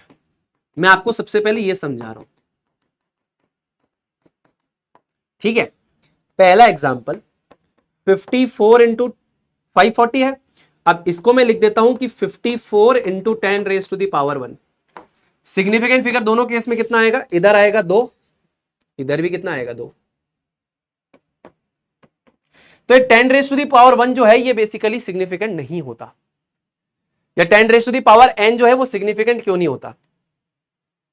क्योंकि अगर आपके पास ट्रेलिंग जीरोस है लेकिन यहां पर आपने डेसिमल नहीं लगाया, तो इसका मतलब आप इस जीरो के लिए श्योर नहीं है। इसको ऐसे लिख सकता हूं 54 इंटू 10 की पावर 1, इसीलिए 2 सिग्निफिकेंट फिगर। तो 10 की पावर n क्या है? नॉन सिग्निफिकेंट है। क्या है? Not significant. ये तो एक ही चीज है ना बेटा, नॉट सिग्निफिकेंट। समझ में आया बेटा? अरे राजा बेटा समझ में आ रही क्या बात? समझ में आ रहा है? अरे जी सुनील भैया, एक तो आप बेटा मत बोलो, हम बड़े हैं, ठीक है भाई बहन, समझ में आ रहा है? चलो अब मान लो 7800 है, इसको कैसे लिख सकता हूं? 78 इंटू 10 की पावर 2, ऐसे लिख सकता हूं मेरे भाई मेरी बहन। तो नंबर ऑफ सिग्निफिकेंट फिगर्स यहां पर कितने थे? 2। यहां पर कितने होंगे? 2। तो ये जो ट्रेलिंग जीरोज है जिनको आप 10 की पावर n में लिखते हो, ये आप पे क्या होंगे? This is not significant. तो इसीलिए जब आप इसको n इंटू 10 की पावर n में लिखते हो तो 10 की पावर n सिग्निफिकेंट क्यों नहीं है? वो इस वजह से। 10 की पावर n सिग्निफिकेंट क्यों नहीं है? वो इस वजह से। Why 10 raised to the power n is not significant? Because 540 अगर आपने लिखा और इसके आखिरी में डेसिमल नहीं लिखा हुआ, इसका मतलब आप इस जीरो के लिए श्योर नहीं है। तो 54 इंटू 10 की पावर 1 में भी 2 ही सिग्निफिकेंट फिगर्स होंगे, यहां भी 2 ही सिग्निफिकेंट फिगर्स होंगे। इसका बी रूल क्या कहता है? This rule provides the opportunity to change the number of significant figures in a value by manipulating its form. बहुत ही खतरनाक रूल भी है ये। अगर आप नंबर की फॉर्म को n इंटू 10 की पावर n में ढाल दें तो उसके अंदर जितने नंबर ऑफ सिग्निफिकेंट फिगर्स है वो बदल जाएंगे। बताऊं कैसे? देखो ऐसा सोचो, ये 1100 है, इसके अंदर नंबर ऑफ सिग्निफिकेंट फिगर्स कितने हैं? 2 हैं। इसी नंबर को आगे अगर मैं डेसिमल लगा दूं तो मैं इस फॉर्म में कन्वर्ट कर रहा हूं इसको, मैं n इंटू 10 की पावर n में कन्वर्ट कर रहा हूं इस नंबर को, तो अभी कितने सिग्निफिकेंट फिगर्स है? 2। क्योंकि यहां पर जीरो नहीं लगा हुआ, ठीक है, यानी यहां पर डेसिमल नहीं लगा हुआ, सॉरी। तो मैं श्योर नहीं उन 2 जीरोस को लेके, क्योंकि यहां डेसिमल नहीं लगा हुआ, so I am not sure about these 2 zeros. अगर डेसिमल लगा होता तो मैं इन दोनों जीरोस के लिए 100% श्योर होता। मैंने डेसिमल लगा दिया, तो अब कितने हो गए? 4 हो गए। इसी को अगर मैंने n इंटू 10 की पावर n में लिख दिया तो अब कितने हो गए? 3 सिग्निफिकेंट फिगर्स हो गए। 2 4 3, ये आपका सिग्निफिकेंट नहीं होता। मैंने अभी आपको समझाया, this is not significant, not significant. समझ में आ गई क्या मेरी बात? तो जो n वाली वैल्यू होगी सिर्फ वही सिग्निफिकेंट होगी। मतलब आप 100% श्योर है कि 1.10, ये 1.11 भी नहीं है, 1.12 भी नहीं है, 1.13 भी नहीं है, 1.10 है। You are sure about this? n जो होगा सिग्निफिकेंट होगा, n जो होगा सिग्निफिकेंट होगा, n सिग्निफिकेंट होगा, 10 की पावर n सिग्निफिकेंट नहीं होगा। तो ये रूल आपको ये इंडिपेंडेंस देता है कि आप किसी की फॉर्म को अगर चेंज कर दे, जैसे यहां से मैंने स्टार्ट किया और यहां तक मैं लेकर आया, तो नंबर ऑफ सिग्निफिकेंट फिगर्स को मैं मैनिपुलेट करके चेंज कर सकता हूं। समझ में आ गई बातें? अब देखिए, मजा तो तब आएगा जब आप सवाल लगाओगे। तो सबसे पहले आप सीबीएसई प्री मेडिकल टेस्ट 1998 का एक सवाल लगाओ। सवाल लगाओगे तो समझ में आएगा। देखो, नया है कंसेप्ट, पूरा सुनोगे तभी समझ में आएगा भाई, प्रैक्टिस करोगे तभी अच्छे से समझ में आएगा। अब आपके पास ये नंबर्स दे रखे हैं, तो नंबर ऑफ सिग्निफिकेंट फिगर्स इन 3 नंबरों में कितने हैं? सबसे पहला 161 को लिखते हैं, 161। देखिए तीनों नॉन जीरो डिजिट्स है, तो यहां पर कितने हो जाएंगे? 3। फिर हो जाएगा 0.161। तो देखिए डेसिमल के इस तरफ वाला 0 तो नॉन सिग्निफिकेंट होता है, डेसिमल प्लेस को रिप्रेजेंट कर रहा होता है। डेसिमल के लेफ्ट साइड पे अगर 0 है और उसके आगे कोई नॉन जीरो डिजिट नहीं है, अगर यहां पर नॉन जीरो डिजिट होती तो ये सिग्निफिकेंट हो जाता।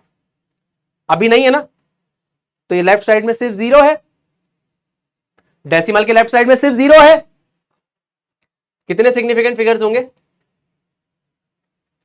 0.0161। अगेन मैंने क्या बोला? ये वाला जो 0 है ये आपका क्या होगा बताइए? ये आपका सिग्निफिकेंट होगा क्या? अगर यही चीज अगर आपके पास लिखिए 0.0161, तो ये आपका बेसिकली सिग्निफिकेंट होगा या नहीं होगा? सुनील भैया 0.0161 और सेम यूनिट है, देखो बेटा, सेंटीमीटर्स, सेंटीमीटर्स और सेंटीमीटर्स। अब बताओ, तो सुनील भैया ये आपका जो वैल्यू है, अगर मान लीजिए भैया इसको मैं मीटर में चेंज कर दूं, मिलीमीटर में चेंज कर दूं, तो ये तो सारे जीरोस क्या हो जाएंगे? Zeros to the left of a non zero digit are not significant. भाई मैं तो चेंज कर सकता हूं ना, ये 0 हट जाएगा, 0 हट जाएगा। तो यहां पर भी कितनी होंगी? 3 ही सिग्निफिकेंट होंगी। ये डेसिमल प्लेस यानी कि प्लेस होल्डर का काम करता है। तो अगर आपके नॉन जीरो डिजिट के लेफ्ट साइड में 0 आता है और इसके आगे कोई नॉन जीरो डिजिट नहीं है, इसका मतलब ये नॉट सिग्निफिकेंट, नॉट सिग्निफिकेंट। तो आंसर क्या हो जाएगा? क्लियर है? चलो, all right. PBCET 2001, the number of the significant figures in 6.0023 are. देखिए ये नॉन जीरो डिजिट है, सिग्निफिकेंट होगा, ये भी 2 नॉन जीरो डिजिट है, सिग्निफिकेंट होगा। तो इसके बीच वाले डिजिट्स भी क्या होंगी? सिग्निफिकेंट होगी। तो 0 between non zero digits is significant, 0 between non zero digits is significant. अरे जो 0 आपके नॉन जीरो डिजिट्स के बीच में आएगा वो सिग्निफिकेंट है। कराया था कि नहीं कराया था? अभी देखो, कराया था कि नहीं कराया था? जल्दी से देखो। 0 between non zero digits is significant because आप श्योर हो उस वैल्यू को लेकर, you are completely sure about this particular value कि यहां पर 1 0 नहीं है, 2 0 नहीं है, 3 0 नहीं है, 3 4 नहीं है, 0 0 ही है। तो इसलिए यहां पर कितनी हो जाएगी? 1 2 3 4 5, 5 सिग्निफिकेंट फिगर्स हो गए। BHU 2004, the significant figures in 34.00 are. 34 के लिए आप श्योर हो और 34 के बाद डेसिमल के बाद आपने 2 0 लगाए, that means you are completely sure about this double zeros. तो अगर आपके ट्रेलिंग जीरोस डेसिमल के राइट साइड में आ रहे हैं, so they are completely significant. बताया था मैंने आपको, बताया था मैंने आपको। ये देखिए, trailing zeros to the right of the decimal are significant. Decimal के राइट में जितने भी ट्रेलिंग जीरोस आएंगे दे आर 100% सिग्निफिकेंट बिकॉज आप श्योर हो उस वैल्यू को लेकर, इसलिए वो सिग्निफिकेंट होगी। The number of significant figures in 6.02 into 10 raised to the power 23 Avogadro number है ये।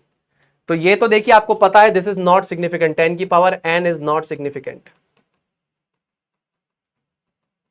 बचा क्या 6.023, इसका मतलब आंसर क्या आएगा?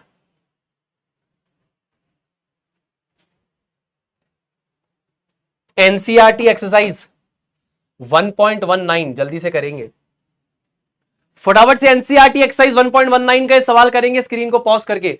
How many significant figures are present in the following. तो देखिए नॉन जीरो डिजिट के लेफ्ट साइड में जितने भी जीरोस होंगे दीज आर नॉट सिग्निफिकेंट, तो यहां पर आंसर आएगा 2। नॉन जीरो डिजिट्स के बीच में अगर जीरो होगा, नॉन जीरो डिजिट्स है 2 और 8, इसके बीच में जीरो आएगा तो it become significant. Non zero digits के बीच में अगर जीरो आएगा इट बिकम सिग्निफिकेंट। यहां पर 3 सिग्निफिकेंट फिगर्स है, अगर डेसिमल लगता तो ये जीरो आपके सिग्निफिकेंट हो जाते हैं, डेसिमल नहीं है तो ये नॉन सिग्निफिकेंट फिगर्स हो गए, दीज आर नॉट सिग्निफिकेंट। यहां पर ये तीनों हैं और ये भी सिग्निफिकेंट है, तो इसका मतलब हो जाएगा 4 सिग्निफिकेंट फिगर्स। यहां पर हो जाएंगे बेसिकली हमारे पास 5 सिग्निफिकेंट फिगर्स, 1 2 3 4 5। 500 के बाद आपने अगर डेसिमल लगाया इसका मतलब आप श्योर हो कि यहां पे जीरो होगा, इसके बाद आपने जब जीरो लगाया तो अगेन आप श्योर हो कि यहां पर क्या होगा, क्या होगा, जीरो ही होगा। इसको इससे कंफ्यूज मत करना कि डेसिमल के इधर जीरो है तो ये नॉन सिग्निफिकेंट है, डेसिमल के इधर 5 लगाया तो ये सिग्निफिकेंट हो गया जीरो, ऐसा आ रहा है क्या? डेसिमल के लेफ्ट साइड में आपका जीरो है, इट इज नॉट सिग्निफिकेंट, लेकिन ये डेसिमल के लेफ्ट साइड में जीरो है तो it is significant. It is significant because of this, non zero digit भी होनी चाहिए, ठीक है ना। चलो समझ में आ जाए यहां तक सारी बातें तो एक बार आए भैया जरूर लिख देना कमेंट सेक्शन के अंदर, प्यार बरसा देना कि सुनील भैया समझ में आ गया। नाउ सिग्निफिकेंट फिगर्स का एडिशन एंड सब्ट्रैक्शन मैं आपको सिखाता हूं, कुछ भी नहीं करना, सरल सा चीज है, बहुत सरल है, ध्यान से सुनना है, आंसर आ जाएगा। एडिशन एंड सब्ट्रैक्शन में मान लो आपने 6.22 को ऐड किया 53.6 एंड 14.311 से, तो आपके फाइनल आंसर में कितनी 3 डेसिमल प्लेस होनी चाहिए, 1 होनी चाहिए, 2 होनी चाहिए। भाई जब आप इनको ऐड करोगे तो जो फाइनल आंसर आप लिखोगे उसमें कितनी डिजिट्स आपके लिए सिग्निफिकेंट है, कितनी आपके लिए सिग्निफिकेंट है, कितनी आपके लिए रियलिटी में वैल्यू एडिशन क्रिएट कर रही है। तो व्हेन एडिशन या व्हेन एडिंग और subtracting the answer should have the same number of decimal places as the limiting term, यानी जितने आपके लिमिटिंग टर्म में डेसिमल प्लेसेस के बाद डिजिट्स होंगे उतने होंगे। अब लिमिटिंग टर्म क्या होती है यहां पे, the limiting term is the number with the least decimal places, यानी जब आप इनको ऐड करेंगे तो फाइनल आंसर में उतने डेसिमल प्लेस में आंसर लिखना जितने डेसिमल प्लेसेस लिमिटिंग टर्म में हो, और लिमिटिंग टर्म क्या होता है, जिसके अंदर लीस्ट डेसिमल प्लेसेस हो। अब देखिए यहां पर अगर मैं आपसे पूछूं कि सबसे कम डेसिमल प्लेसेस किसमें, इसमें है 2, इसमें 1, इसमें 3, तो ये आपका यहां पर क्या बनेगा, लीस्ट टर्म बनेगा, या बेसिकली लिमिटिंग टर्म जिसको हम बोलते हैं, लिमिटिंग टर्म बनेगा। इसके पास क्या है, डेसिमल के बाद 1 डिजिट है, इधर 2 है, इधर 3 है। आप ध्यान से देखो 6.22 2 डिजिट्स है, 53.6 1 डिजिट है, 14.311 3 डिजिट है यहां पे, तो सबसे कम डिजिट्स किसमें है, लिमिटिंग टर्म क्या है 53.6। तो आपके फाइनल आंसर में आपका जो आंसर है 1 डेसिमल प्लेस पे आना चाहिए। अब वो कैसे आएगा मैं सिखाऊंगा। उसी प्रकार यहां पर 3 डेसिमल प्लेसेस है, यहां पर 1 2 3 4 5, तो यहां पर लिमिटिंग टर्म ये हो जाएगा कि आपका आंसर 3 डेसिमल प्लेसेस तक आएगा, यहां पर आपका आंसर 1 डेसिमल प्लेस तक आएगा। यानी यहां पर आपको ऐसे लाइन ड्रॉ कर देनी है, ऐसे लाइन ड्रॉ कर देनी है, यहां पर ऐसे लाइन ड्रॉ कर देनी है, और यहां पर ऐसे लाइन ड्रॉ कर देनी है कि 1 डेसिमल प्लेस तक आंसर आना चाहिए।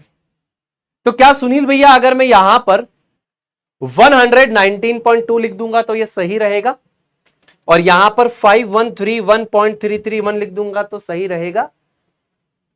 जब आपने ऐड और सब्ट्रैक्ट कर लिया, आपने ये देख लिया कि आंसर कितने सिग्निफिकेंट फिगर्स तक आना चाहिए। यहां पर कितने होंगे, डेसिमल के बाद 1 सिग्निफिकेंट फिगर, यहां पर डेसिमल के बाद 3 सिग्निफिकेंट फिगर्स, यह आपने डिसाइड कर लिया। हाँ, अब आएगा खेल राउंडिंग ऑफ का। मतलब ये कि आपको ये समझ में आ गया है कि जो आंसर है, फाइनल आंसर जो है वो 1 डेसिमल प्लेस तक आएगा, यानी डेसिमल के राइट साइड पे एक नॉन जीरो डिजिट है और यहां पर आपके पास मान लीजिए 3 डिजिट्स हैं। सुनील भैया जीरो नहीं आ सकता? जीरो भी आ सकता है, ऐसा कुछ नहीं, ठीक है। तो यहां पर आपकी 3 डिजिट्स आएंगी और यहां पर आपकी 1 डिजिट आएगी, लेकिन हम उसको लिखेंगे कैसे वो देखिए। अब इस if the rightmost digit to be removed is more than 5, the preceding number is increased by 1। यानी यहां से हमारा रिमूव होना स्टार्ट हो रहा है, हाँ ठीक है ना, यहां तक हम वैल्यू देखेंगे। तो अब हम ये देखेंगे कि इसके जस्ट नेक्स्ट वाली जो डिजिट है ये 5 से ज्यादा है या कम है। अगर ये 5 से ज्यादा है तो आप इसको +1 करोगे। क्या ये 5 से ज्यादा है? भाई आपका आंसर कितने डेसिमल प्लेसेस तक आना चाहिए? इसमें ऐड करने के बाद 1 डेसिमल प्लेस तक, ये हो गया। सेकंड डेसिमल प्लेस जो है, क्या ये 5 से ज्यादा है? नहीं है।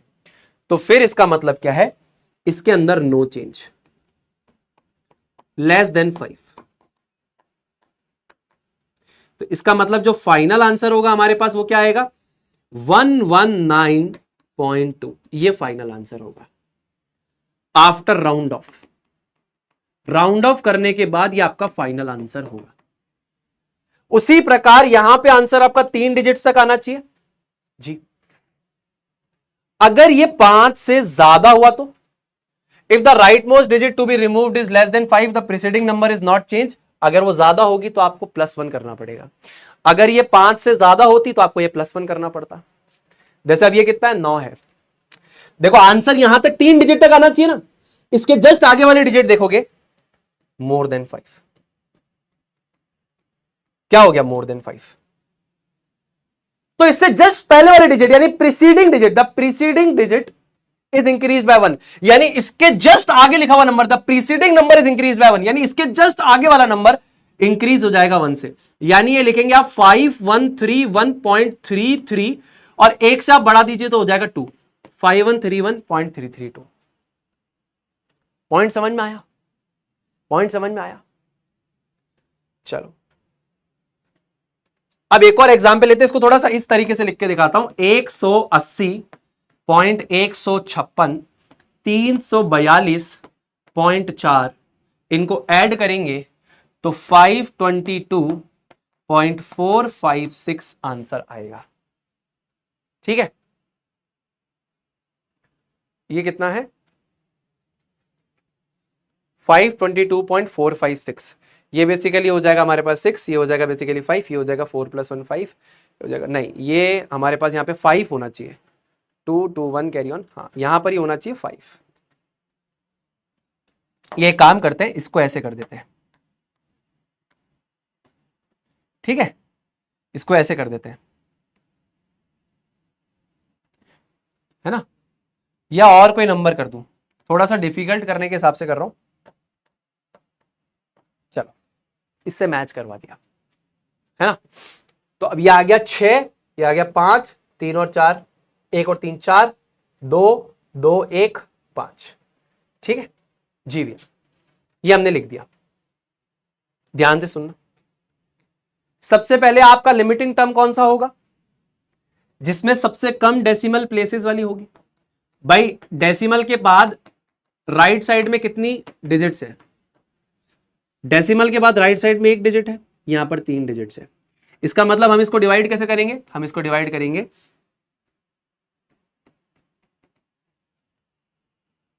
ठीक है।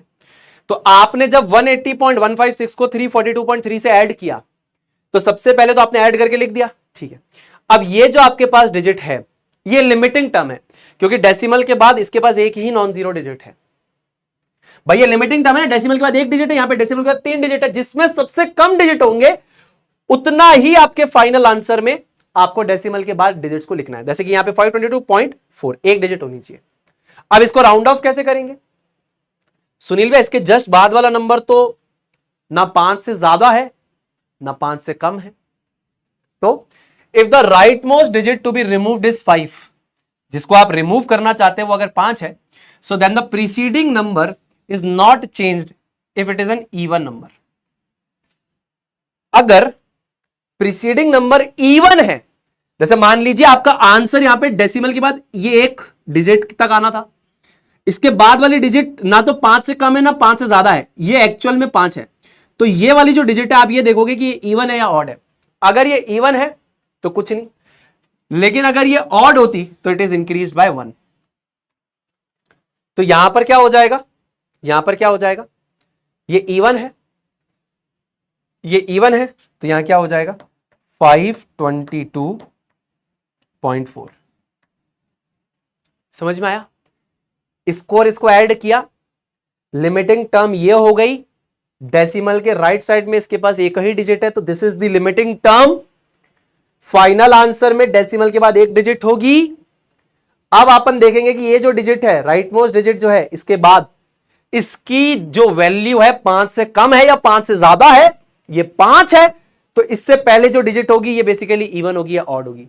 तो यहां पर अगर ये डिजिट इवन नंबर होती तो कोई चेंज नहीं है, तो यहां पे कोई चेंज नहीं आएगा। अगर यही डिजिट ऑड होती तो ये नंबर +1 हो जाता। ठीक है, आफ्टर राउंडिंग ऑफ। तो ये राउंड ऑफ होगा इसका। ठीक है, तो कितने सिग्निफिकेंट फिगर्स हो गए इसके अंदर? Total number of significant figures इन सारी वैल्यूज में बताइए जल्दी जल्दी फटाफट से। कितने सिग्निफिकेंट फिगर्स हो गए? सिग्निफिकेंट फिगर्स कितने हो गए इसके अंदर? इसके अंदर हो गए बेसिकली 4। इसके अंदर सिग्निफिकेंट फिगर्स कितने हो गए? 1 2 3 4 5 6 7। इसके अंदर सिग्निफिकेंट फिगर्स कितने हो गए हमारे पास? 1 2 3 4। आगे चलो, ये जल्दी से सवाल सॉल्व करना, स्क्रीन को पॉज करके सवाल सॉल्व करना। Write the number in each of the additions and subtraction is the limiting term and how many decimal places should the answer of each addition and subtraction have. तो सबसे पहले आपको limiting term ढूंढनी है, यानी decimal के बाद right side में जिसके पास सबसे कम नंबर ऑफ डिजिट्स होंगे वो लिमिटिंग टर्म है। इधर 2 है, इधर 3 है, इधर 2 है, इधर 1 है, सो ये बेसिकली लिमिटिंग टर्म। तो आफ्टर एडिशन एंड सब्सट्रैक्शन, यानी इस चीज का अगर मैं आंसर दूं, how many decimal places should the answer of addition and subtraction should have, इस केस में 1। यानी इन डिजिट्स को जब हम ऐड कर देंगे तो डेसिमल के बाद सिर्फ 1 डिजिट आएगी, क्योंकि लिमिटिंग टर्म में डेसिमल के बाद 1 डिजिट है। यहां पर देखो डेसिमल के बाद 3 डिजिट्स, यहां पर 4 डिजिट्स, यहां पर 1 2 3 4 5, तो बेसिकली लिमिटिंग टर्म क्या हो जाएगी? Limiting term. तो इन सबको जब हम ऐड करेंगे तो डेसिमल के बाद कितनी प्लेसेस आएगी? 3। ठीक है, 1 2 3 4 5, 1 2 3 4 5 6 7 8 लिमिटिंग टर्म, और डेसिमल के बाद 1 2 3 4 5 5। तो ये बेसिकली आपके पास डिजिट्स रहेंगी। ठीक है, खेल समझ में आ गया जी। अब multiplication and division of significant figures की बात करते हैं। Let's talk about the multiplication and division of the significant figures. बहुत सरल सी बात है, बहुत सिंपल है। अब यहां पर लिमिटिंग टर्म क्या होगा? वो चेंज हो जाएगा। अब यहां पर लिमिटिंग टर्म चेंज हो गया है। सुनील भाई, यहां पर लिमिटिंग टर्म का मतलब क्या है? चाहे आप मल्टीप्लीकेशन करो चाहे डिवीजन करो, आपके पास आफ्टर डेसिमल प्लेस जितनी डिजिट्स होगी वो लिमिटिंग टर्म डिसाइड करेगा। एडिशन एंड सब्सट्रैक्शन में लिमिटिंग टर्म वो होता है जिसके पास डेसिमल के बाद जो राइट साइड में नंबर ऑफ डिजिट्स है सबसे कम है, वो लिमिटिंग टर्म। तो फाइनल आंसर में लिमिटिंग टर्म जितने डेसिमल प्लेसेस में आंसर आएगा। मल्टीप्लीकेशन और डिवीजन में भी कितना होगा? सेम रूल लगेगा। When multiplying or dividing, the answer should have the same number of significant figures as the limiting term. यानी जब आप मल्टीप्लाई और डिवाइड करोगे so the answer should have the same number of significant figures as the limiting term. अब देखो यहां पर क्या था, यहां पर आपके पास क्या था? जब आप ऐड कर रहे थे यहां पर लिमिटिंग टर्म क्या था, is the number with the least decimal places, जिसके पास least number of decimal places थे, यानी राइट साइड के बाद 2, इधर 1, इधर 3, तो ये लिमिटिंग टर्म था। यहां पर लिमिटिंग टर्म क्या है, यहां पर लिमिटिंग टर्म वो है जिसके पास सबसे कम आपके पास कह सकते हैं सिग्निफिकेंट फिगर्स होंगे। So limiting term is the one that is having the least number of significant figures. Addition और सब्ट्रैक्शन जब आप नंबर्स का करते हैं तो कितने डिजिट्स तक आंसर आना चाहिए आफ्टर डेसिमल, वो डिसाइड होता है लिमिटिंग टर्म से। और लिमिटिंग टर्म वो टर्म होती है जिसके पास आफ्टर द डेसिमल सबसे कम नंबर ऑफ डिजिट्स होंगी वो। मल्टीप्लीकेशन और डिवीजन में जब आप दो नंबर्स को मल्टीप्लाई और डिवाइड करते हैं तो इनके फाइनल आंसर में उतनी सिग्निफिकेंट फिगर्स होने चाहिए जितने की लिमिटिंग टर्म के पास हैं। और लिमिटिंग टर्म वो होता है जिसके पास least number of significant figures होते हैं। तो अगर आपको यहां पर निकालना है तो सबसे पहले आपको आइडेंटिफाई करना पड़ेगा कि किसके पास least number of significant figures है। जैसे यहां पर कितने हैं, 5 सिग्निफिकेंट फिगर्स हैं, और यहां पर कितने हैं, 4 सिग्निफिकेंट फिगर्स हैं। तो सबसे पहले लिमिटिंग टर्म कौन सी हो जाएगी, लिमिटिंग टर्म हो जाएगी ये, यानी जो फाइनल आंसर आएगा उसमें 4 सिग्निफिकेंट फिगर तक आंसर होना चाहिए। इसमें 5 सिग्निफिकेंट फिगर्स थे, इसमें 4 सिग्निफिकेंट फिगर्स थे। लिमिटिंग टर्म ये हुआ, फाइनल आंसर आपने लिखा, इसके पास टोटल 4 सिग्निफिकेंट फिगर्स होने चाहिए। अब देखिए 3108 4 सिग्निफिकेंट फिगर हो गए। इसके बाद ये देखिए मोर देन 5 है, इसको +1 कर देंगे हम, 3109, 4 सिग्निफिकेंट फिगर्स। ठीक है, 4 सिग्निफिकेंट फिगर्स तक आंसर आ गया। क्लियर है क्या बात? इसने बोला ना कि भाई साहब ये 5 सिग्निफिकेंट फिगर्स है, यहां पे 4 है, तो जिसमें सबसे कम नंबर ऑफ सिग्निफिकेंट फिगर्स होंगे वो लिमिटिंग टर्म होगा। आपने इसको मल्टीप्लाई कर दिया, ये आंसर आया। अब इसके आंसर में जो आप फाइनल आंसर लिखेंगे उसमें 4 सिग्निफिकेंट फिगर्स होने चाहिए। 3, 1, 0, 8 चारों सिग्निफिकेंट फिगर्स हैं। राउंड ऑफ करना पड़ेगा आपको, ये देखिए मोर देन 5 है तो +1 हो जाएगा, तो कितना हो जाएगा, 3109 हो जाएगा। ये देखिए 1, 2, 3, 4, 5 5 सिग्निफिकेंट फिगर्स है, 5 सिग्निफिकेंट फिगर्स है। कितने हैं, 3 सिग्निफिकेंट फिगर्स है। तो यहां पे लिमिटिंग टर्म कौन सा हो गया, सुनील भाई लिमिटिंग टर्म तो ये हो गई। फाइनल आंसर कितने में आएगा, 3 सिग्निफिकेंट फिगर्स होने चाहिए, पहला, दूसरा, तीसरा, यहां तक होना चाहिए। हाँ ये देखिए ये 5 है, 5, इसके लेफ्ट में इवन है या ऑड है।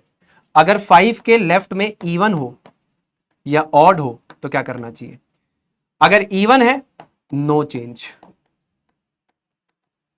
अगर ऑड है तो +1। याद है ये वाला रूल, अभी जस्ट बताया था, याद है ये वाला रूल।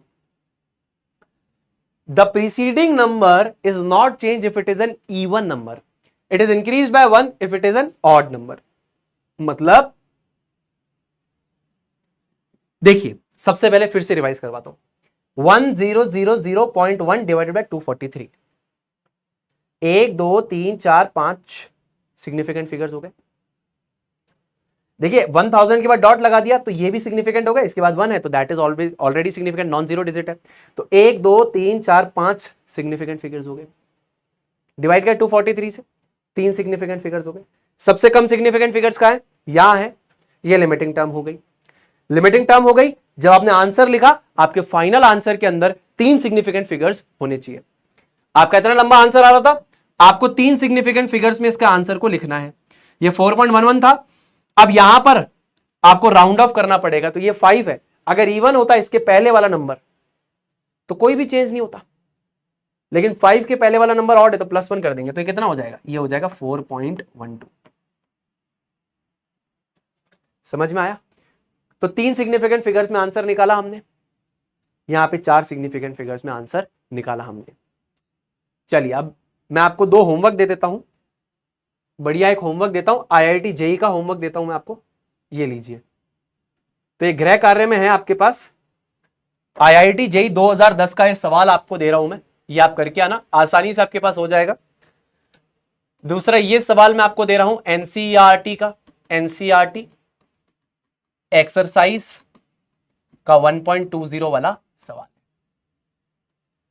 आज की क्लास का इंसानियत ज्ञान,